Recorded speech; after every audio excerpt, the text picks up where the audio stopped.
उदयपुर से चलिए आपको सीधे लाइव तस्वीरें दिखाते हैं। कांग्रेस का नव संकल्प चिंतन शिविर, पी चिदम्बरम, सुप्रिया श्रीनेट और गौरव वल्लभ की प्रेस कॉन्फ्रेंस चल रही है। क्या कुछ करे आपको सुनाते हैं। Shortly after I complete my statement and this press conference is over, I'm told by my friend Pranab that hard copies also will be distributed. So let me read my opening statement and then we will take questions for a few minutes. Over 400 congressmen and women are gathered in Udaipur to reflect on the state of the country, the political situation, the state of the economy, the role of political parties, the organizational strengths and weaknesses of the Congress party, the threats to unity, diversity and secularism, the burdens, fears and expectations of the average family, and on many other matters. Along with 9 colleagues, 3 of whom are here with me, Professor Gourav Vallabh, Ms. Supriya Shrinet and Mr. Salman Soz. Along with 9 colleagues, I steer a discussion on the economy. There are 60 members in our group. Yesterday, 37 members expressed their views over 4 hours. The discussions will continue today and tomorrow. Our broad conclusions are: 1. The state of the Indian economy is a cause of extreme concern. A slower rate of growth has been the hallmark of the present government in the last 8 years. The post-pandemic recovery has been indifferent and halting. The growth estimates for 2022-23 have been lowered from time to time in the last 5 months. 2.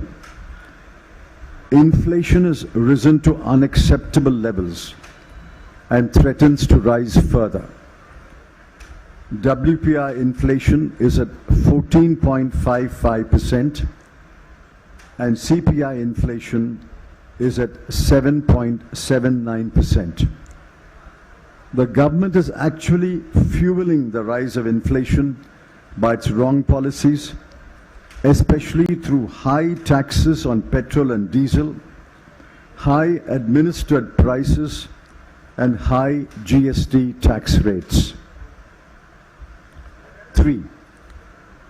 The job situation has never been worse. The labor force participation rate, LFPR, is at a historic low of 40.38%. And the unemployment rate stands at 7.83%. 4.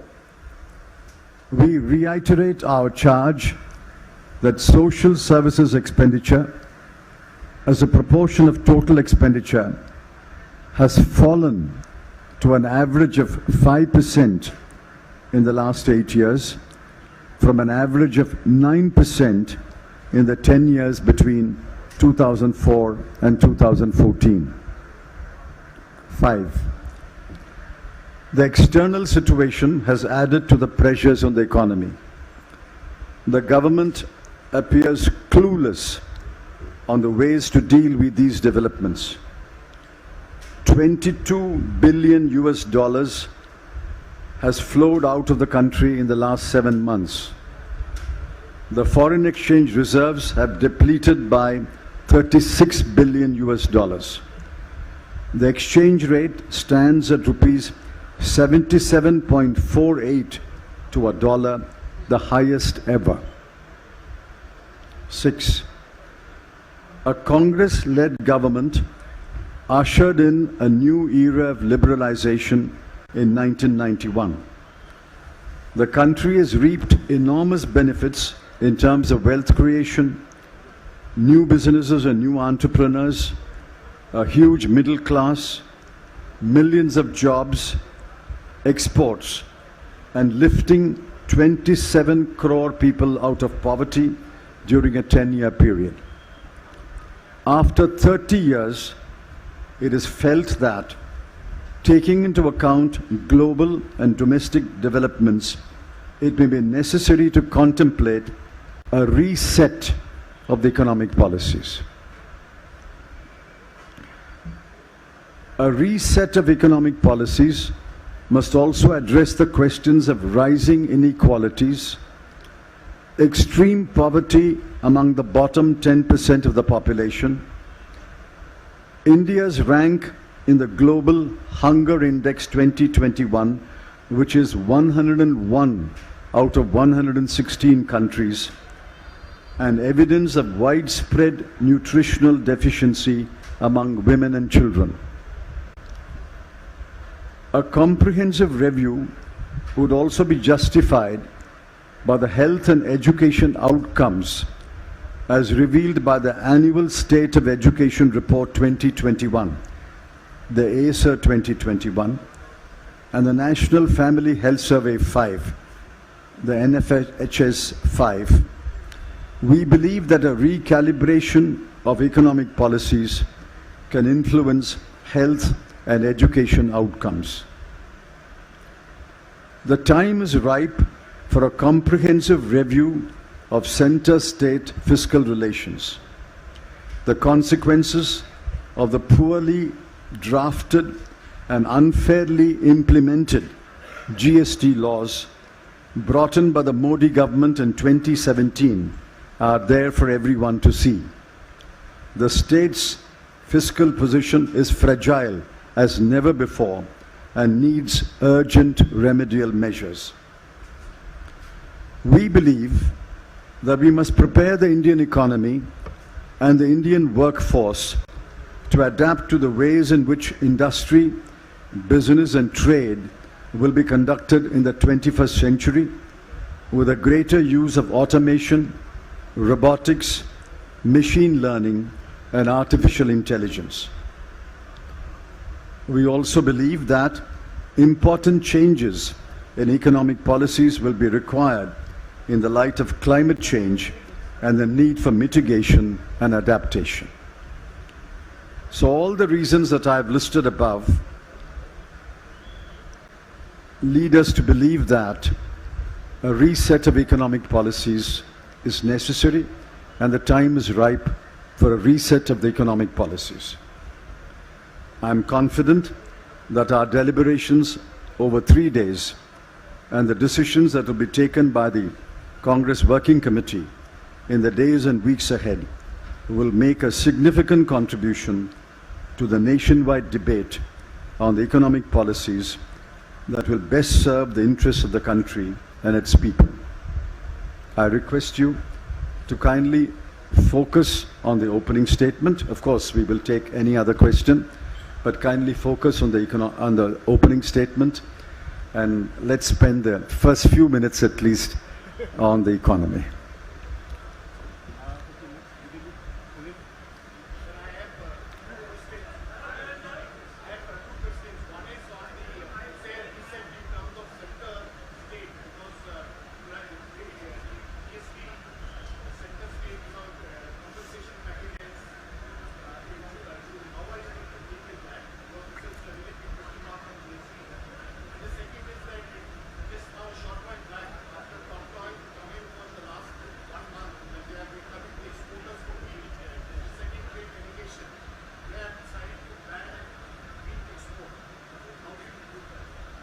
They have decided to ban wheat exports.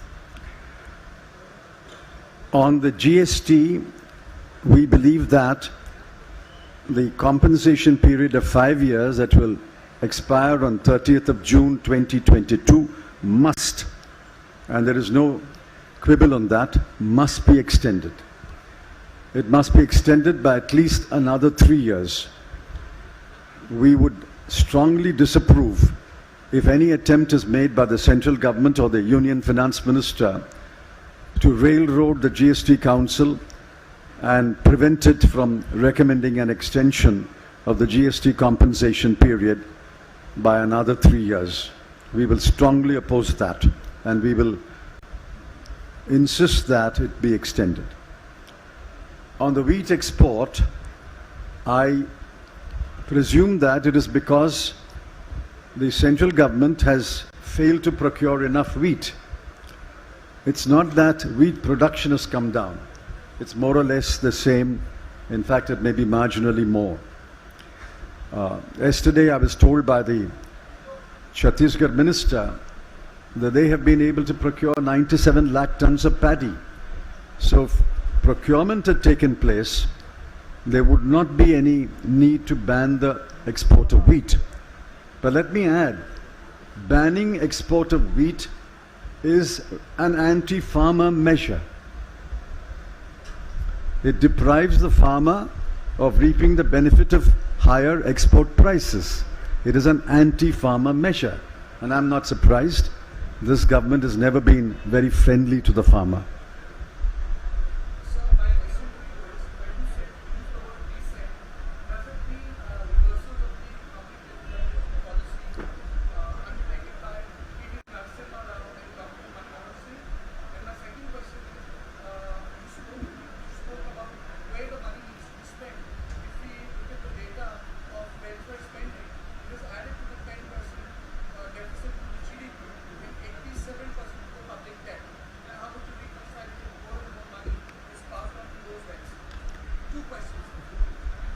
You know better than I do that reset is a different word and review or reconsider is a different word. I don't know if you remember 1991. I remember it very vividly. I have first-hand experience of the policy making of 1991. But we are now 30 years down the road. The world has changed. India has changed. A reset means taking into account global and domestic developments and fine-tuning the policies that have obviously given us benefits. But clearly a time for reset has come. On your second question, it's highly technical. I'm not sure how many in your audience would be interested in that. There is a fiscal deficit, but that fiscal deficit includes what you spend on social services. You can't say social services expenditure adds to the fiscal deficit, which adds to the public debt. Now, that would be a complete perversion of priorities. A fiscal deficit is made up of all expenditure minus all revenues. One expenditure is social services. The prudent and wise approach is to fix the priority for social services expenditure. And in our view, if 10% of the bottom of India is in extreme poverty, and our rank in the global hunger index is 101 out of 116. These are clearly indicators that we must spend more on social services. Hello. Request everyone to use the mic so that others in the hall can hear your question. Supriya, good. So the question is that you have said in your opening remark that inflation is fueled by the government also. The government is fueling the inflation. But one of the reasons which is coming from the other side is that there is war going on between Russia and Ukraine, and that is why there is an impact which has led on the oil prices, which has led to this inflation. What's your take on this entire narrative, which is that because there is a war going on, that's why there's an impact on the domestic or the Indian economy also? It's a lame excuse.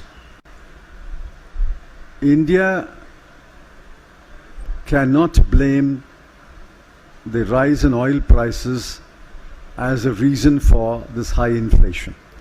This high inflation, this inflationary trend was noticed even pre-Ukraine war. The high fuel taxes,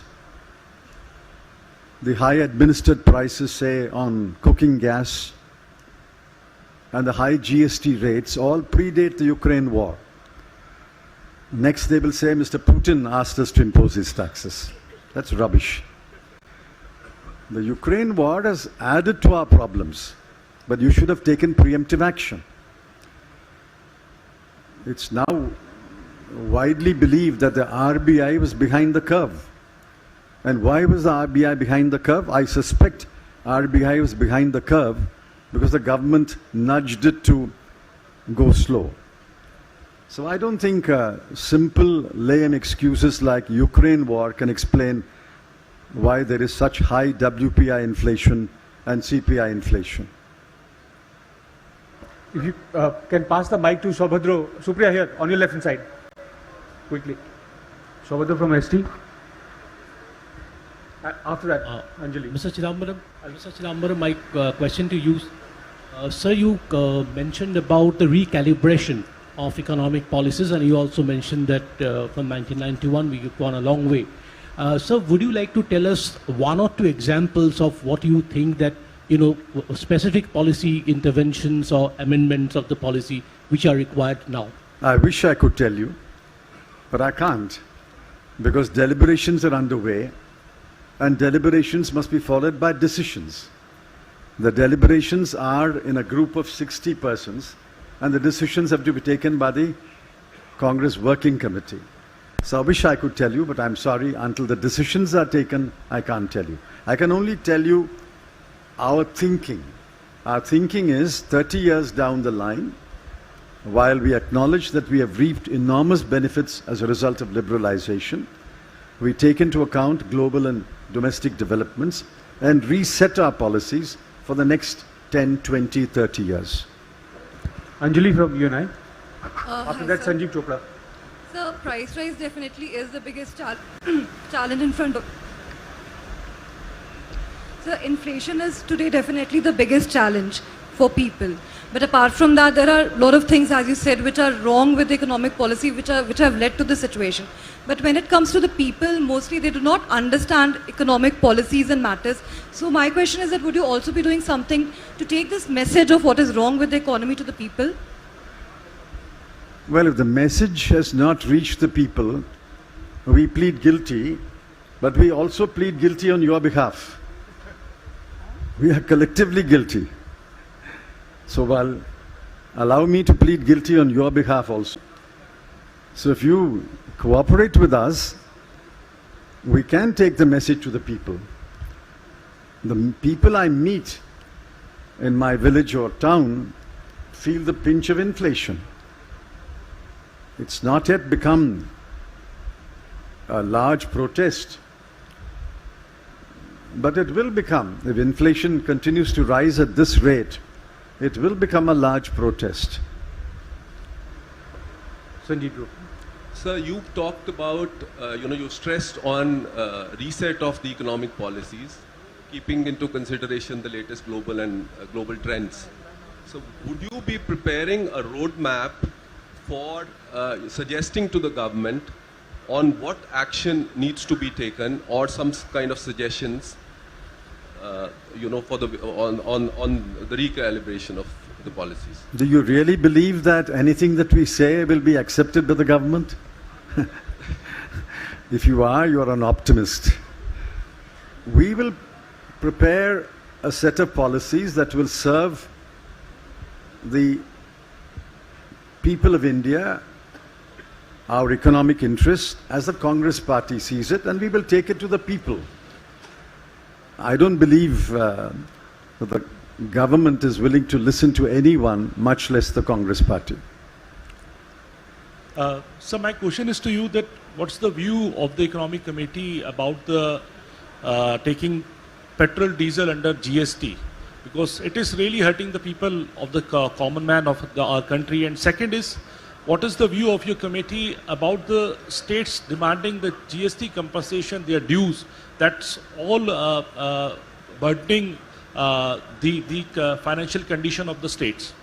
I've answered the second question when I answered Mr. Prabhu's first question. I've already answered the second question. On the first question, there is a complete breakdown of trust between the central government and the state governments. And if you think that only the non-BJP state governments have expressed this breakdown of trust, you're wrong. Privately, we know that even BJP finance ministers who attend the GST Council have expressed their dismay and concern about this complete breakdown of trust. Given this complete breakdown of trust, there is no way, there's no chance at all of the present government making even any headway in trying to persuade states to bring petrol and diesel under GST. There's no chance of that happening under this government. Hello. All are seeking more support from central government, economical support, like GST, time-to-time reimbursements like that. So how do you see this? People are suffering from Tamil Nadu, kind of Kerala at all. So how do you see this? Time-to-time GST reimbursements, and they are seeking more support from central governments on the schemes which comes under the state governments. This is not Tamil Nadu and Kerala.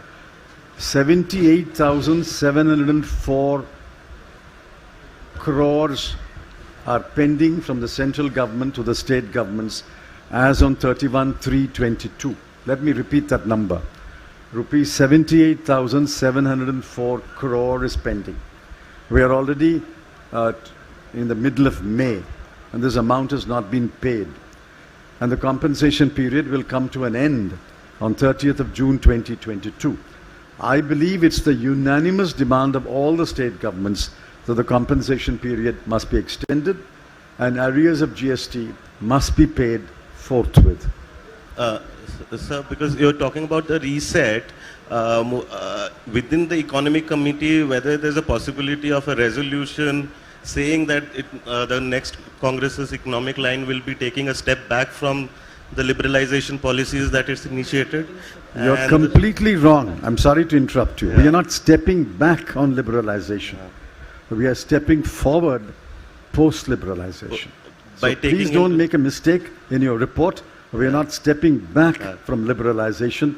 We are stepping forward post-liberalization, taking into account global and domestic developments. Yeah, and also, sir, how do you plan to politically counter BJP's policies? The BJP Arvind Subramaniam, he was talking about providing tangibles like free houses or ration scheme where people are lifted out of extreme poverty rather than being concerned about rising inequalities. So how do you politically counter the BJP with an economic kind of a framework? Rising inequalities and extreme poverty are not contradictory. Extreme poverty is one of the effects of rising inequalities. Anyway, I don't want to elaborate on that. Remember, there was an India Shining campaign in 2003, 2004. We were able to take our message to the people and roundly, soundly defeat the India Shining campaign. What the Modi government is doing is another repeat of an India Shining campaign. And we are confident that when the Congress Working Committee deliberates after the Shivir and takes the appropriate decisions, we would be able to put forward an economic program that will appeal to the people and will defeat the hype and the hyperbole and the exaggeration of the Modi government. Sir, as you stated eloquently about the dire state of economy. Just keep the mic closer to you. Dire state of economy. Do you fear that Sri Lanka-like situation emerge in India also? Now, I don't wish it, nor do I fear it. We still have a democratic process, although attempts are made by the Modi government to suppress voices in parliament and outside. We still have a democratic process, and I don't wish a Sri Lanka kind of crisis here. I don't fear a Sri Lanka kind of crisis here. But the democratic opposition must be allowed to speak and protest. Sir, one more thing. Other day, Congress party We'll take another question, sir. We'll come back to you. Sir this is Somnath Roy from Sambad Pratidin sir There, on the left side. Sir एक तरफ तो ऐसा महंगाई बेरोजगारी ऐसे बहुत सारे मुद्दे हैं, लेकिन उसके बावजूद ये जो एक के बाद एक स्टेट्स का जो रिजल्ट आ रहा है, क्या आपको क्या लगता है कि आपके तरफ से क्या जनता के तरफ कोई मैसेज नहीं जा पा रहा है या जनता समझ नहीं पा रहा है, इसको ठीक करने का उपाय क्या है? But this is a very general question. I've said that the people feel the pinch of inflation, of loss of jobs, of non-creation of jobs. People feel the pinch. You talk to families, the families feel the pinch. When I was in Goa and I did some house-to-house campaigning, every other house, and I'm not exaggerating, in every other house, the plea was, I have a son, I have a daughter, I have a nephew who's educated, does not have a job, can you help us find a job? So they feel the pinch in their daily lives. Therefore, I think we are right in our assessment of the mood of the people, and therefore we are pleading for measures to alleviate their burdens and misery. Premanshu, Shil Manoj, and then Janendra and Vikrant. Sir, yesterday Congress President talked about this permanent state of polarization. So how will you ensure these economic issues get its focus in this situation? And secondly, sir, yesterday in your group, Rahul Gandhi participated. Can you share his views? No, Mr. Rahul Gandhi was present. He didn't participate in our discussions. Pranavji, what do you say about economic issues? See, it's for the people to decide what is more important. In my view, the fact that over 50% of women are anemic, a large proportion of children are anemic, stunted and wasted, that should hit us rather than should somebody eat halal meat or jatka meat. Somebody is complaining about the decibel level of loudspeakers. These issues can be addressed in normal administrative course. But the fundamental issue is extreme poverty among 10% of the people, in my assessment, hunger, nutritional deficiency, poor learning outcomes and poor health outcomes. I urge you to read the ASA report 2021 and the NFHS 5 report. It hits you. If you are a sensitive Indian citizen, it hits you. What kind of learning outcomes and what kind of health outcomes we have in the 75th year of independence. These are the material issues. And I'm going to spend every ounce of energy speaking on these issues. Janendra from ABP, after that Aditi Fadnis. Chidambaram साहब, मेरे दो सवाल हैं. पहला तो ये कि 8 साल पहले मई 2014 में डॉलर के मुकाबले रुपया जो है वो 60 रुपया एक डॉलर 60 रुपये से नीचे था. अभी 77 रुपये के करीब पहुंच गया है. हमने प्रधानमंत्री मोदी को देखा था यूपीए सरकार पर निशाना साधते हुए, आपकी सरकार पर निशाना साधते हुए. तो जो मौजूदा हाल है, ये किस तरह रुपया कमज़ोर हो रहा है, तो आम लोगों को क्या दिक्कत हो रही है, इसको कैसे आप कन्वे करेंगे? ये सवाल है. किस तरह से लोगों की जेब ढीली हो रही है. दूसरी बात यह है कि चिंतन शिविर See, I remember candidate Modi said that if we are elected to power, we'll bring the rupee-dollar rate to 40 rupees. And the late Miss Sushma Swaraj also said that in several meetings. It was, of course, a completely wrong statement. I mean, it betrayed a complete lack of understanding of how the exchange rate moves. So while we understand that the exchange rate will move according to the market. What is happening now is because of your inability to take the necessary measures. It is inflation and the threat of higher interest rates which is causing an outflow of US dollars, apart from other reasons. The two main reasons are high inflation and the threat of higher interest rates. Now, these are matters which were under the control of the RBI and the government has failed. I charge the government with complete failure. So unless they understand the causes of the sharp decline in the rupee dollar value, I don't expect them to take remedial measures either. But we will continue to speak, we will continue to write, pointing out their failures.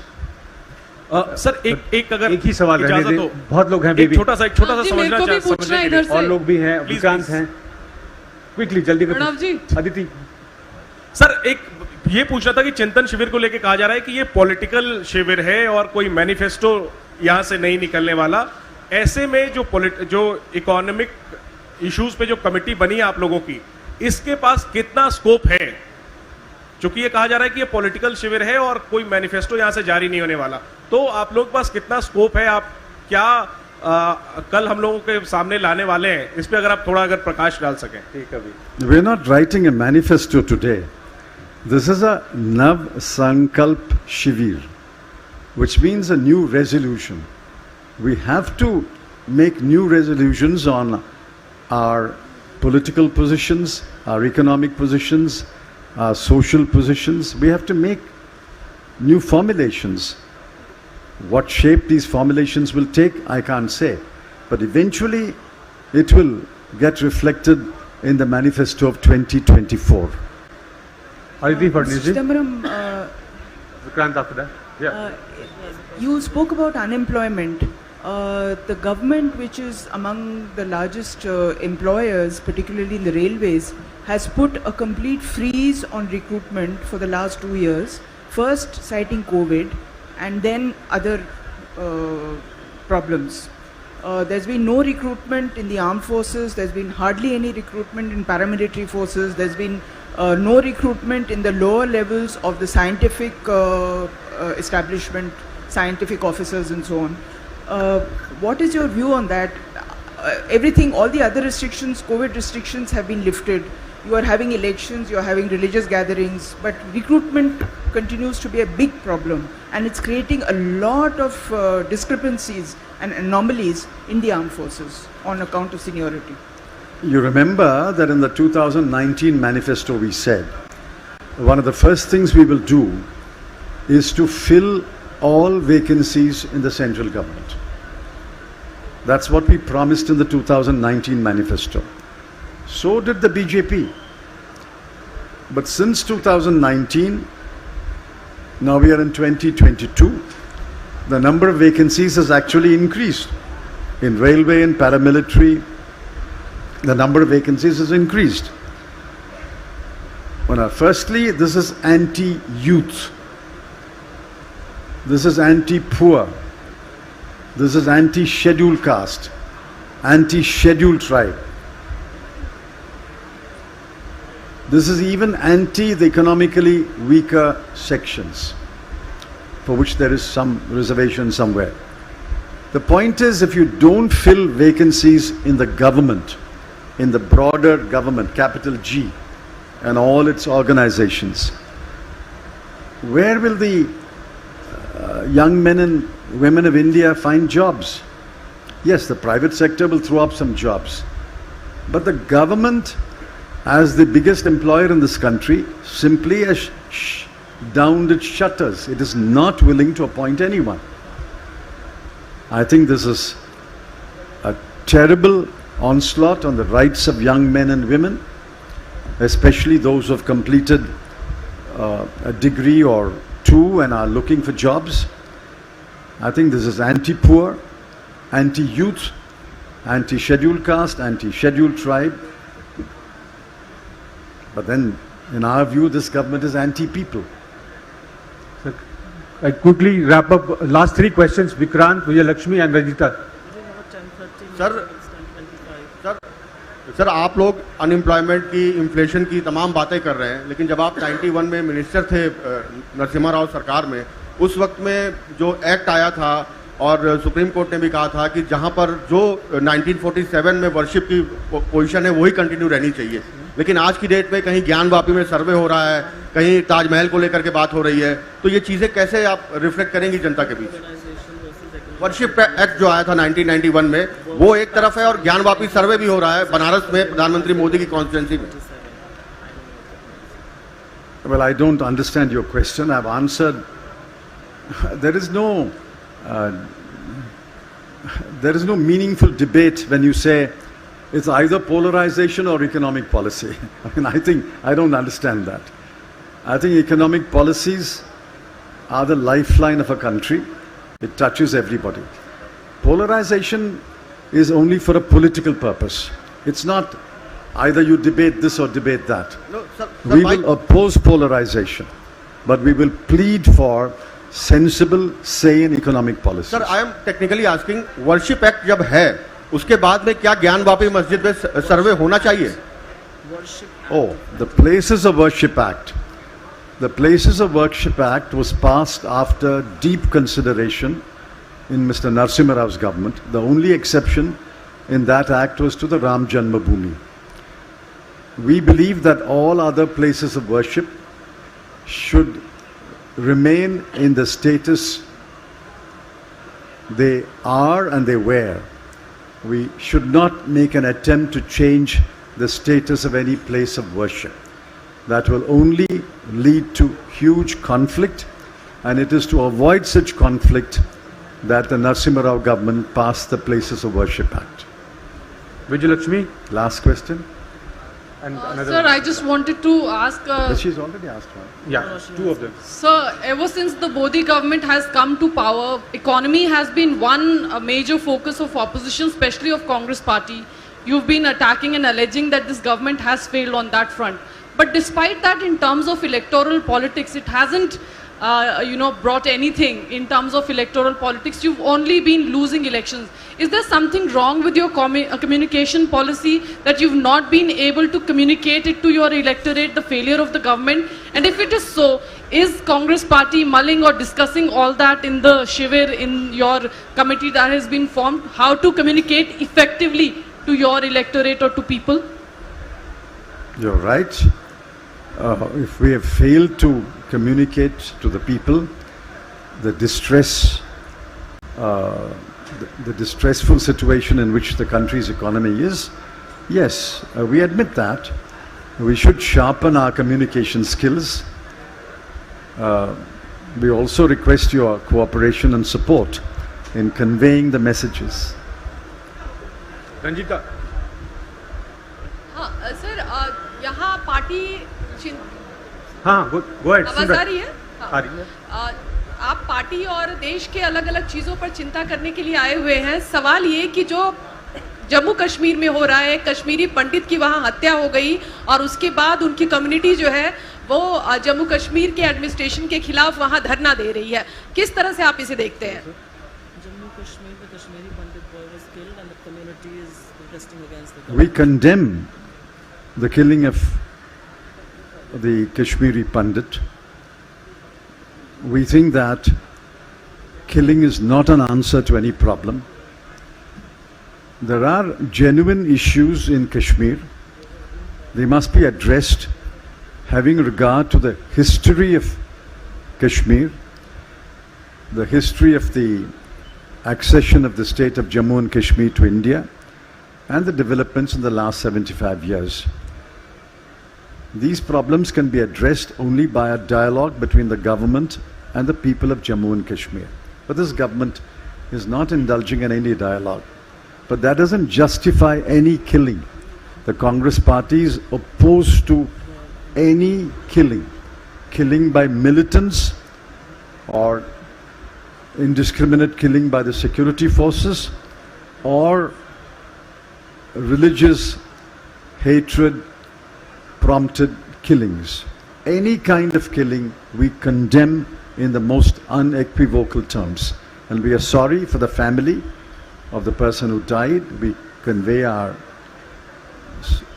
deepest condolences, but we condemn in unequivocal terms any kind of killing. They still want to ask more questions, but it's already 10:30. They still want to ask more questions. No, we have to resume. We have a meeting schedule at 10:30. Some other time we'll again do. Thank you, thank you.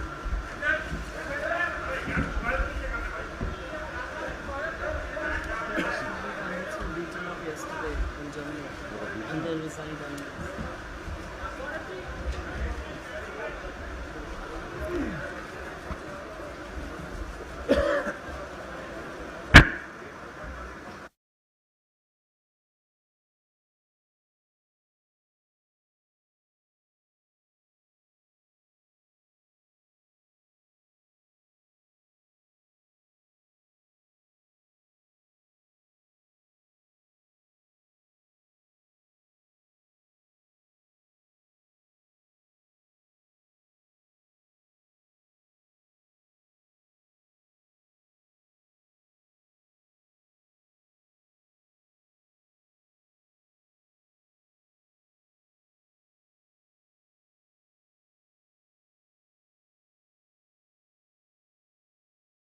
की press conference